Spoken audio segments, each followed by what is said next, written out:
Sintayong ungkap rasa cinta mendalam dari supporter timnas Indonesia kepadanya.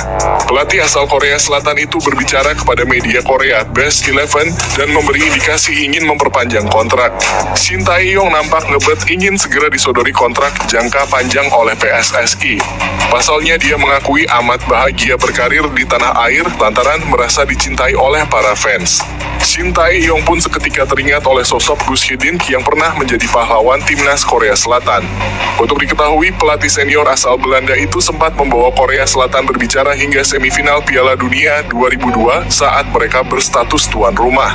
Saya sangat bahagia di Indonesia sama seperti dulu pelatih Gus Hidin saat di Korea, kata Sintayong dilansir Best 11. Saat saya bekerja keras untuk meningkatkan sepak bola Indonesia selangkah demi selangkah, saya merasa penggemar Indonesia menyukai dan mencintai saya. Jadi terima kasih banyak, jelas Sintayong. Media Irak soroti racikan Sintayong di Timnas Indonesia. Timnas Indonesia disebut memiliki modal pertahanan yang rapat jelang menghadapi Irak. Kedua tim akan bertarung pada putaran kedua kualifikasi Piala Dunia 2026 zona Asia di Basra International Stadium pada 16 November mendatang. Media asal Irak, Win-Win, menilai bahwa skuad Garuda akan memberikan kejutan di lapangan. Apalagi Sintayong jadi sosok yang kaya strategi dan bisa memaksimalkan pemain ada. Menurut mereka, laga nanti Asnawi Mangkualam DKK akan bermain sedikit bertahan dan memanfaatkan keseimbangan tim.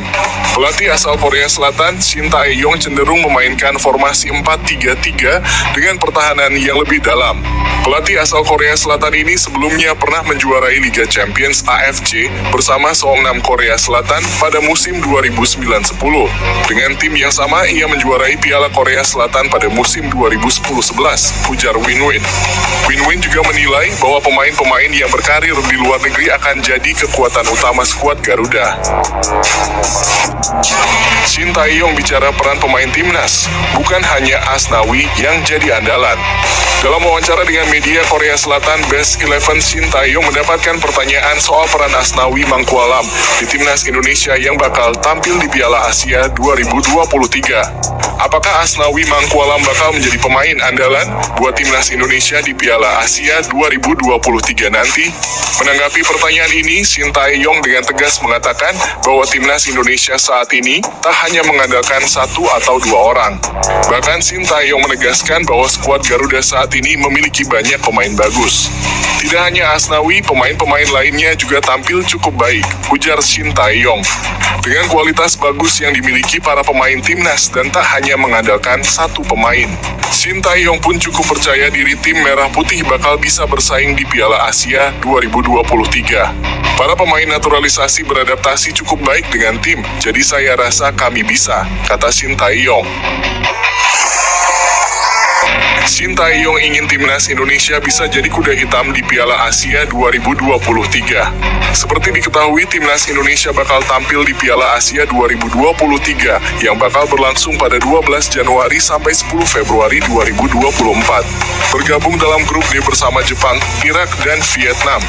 Timnas Indonesia pun menjadi tim yang tak diunggulkan dalam grup D. Menanggapi hal ini, Sintayong tak terlalu ambil pusing.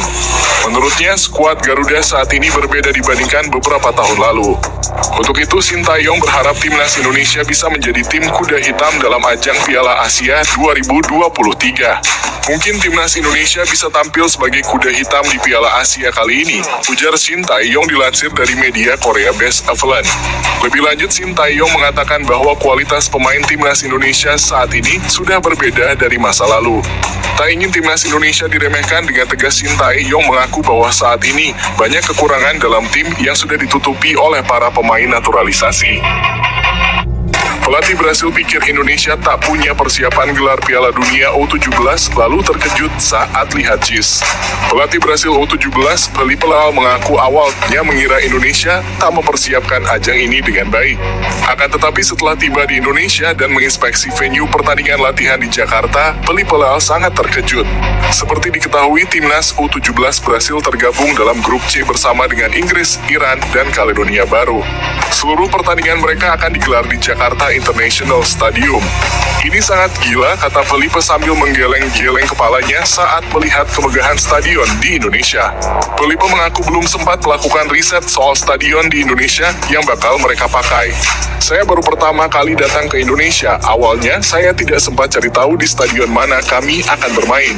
Saya pikir mereka tidak punya persiapan yang matang untuk jadi tuan rumah. Ini adalah stadion yang besar, punya keindahan, dan saya sangat kaget mereka bisa membuat stadion seperti ini, ujar Felipe. Erick Thohir ungkap FIFA beri lampu hijau kibarkan bendera Palestina di stadion. Ketum PSSI Erick Thohir mengaku telah berkoordinasi dengan induk organisasi sepak bola dunia itu terkait bendera Palestina di stadion. Menurut Erick, FIFA tidak mempermasalahkan pengibaran bendera Palestina sebagai simbol dukungan terhadap kemanusiaan dan pelindungan HAM. Oleh karena itu, Erick menegaskan tidak akan ada pelarangan dan sanksi bagi supporter yang mengibarkan bendera Palestina. FIFA menghargai kebebasan berekspresi, apalagi pada perlindungan HAM dan kemanusiaan, kata Erick. Ini terutama dalam konteks pengibaran bendera Palestina, jadi PSSI dalam hal ini menegaskan tidak ada pelarangan apalagi sanksi, tambahnya. Erick pun mengomentari isu yang berkembang soal berkibarnya bendera Palestina di Persira. Jadi tegas yang terjadi di Persira bukan karena ada supporter mengibarkan bendera Palestina, tapi soal supporter yang melakukan pitch invasion yang hal itu tidak diperkenankan, kata Erick.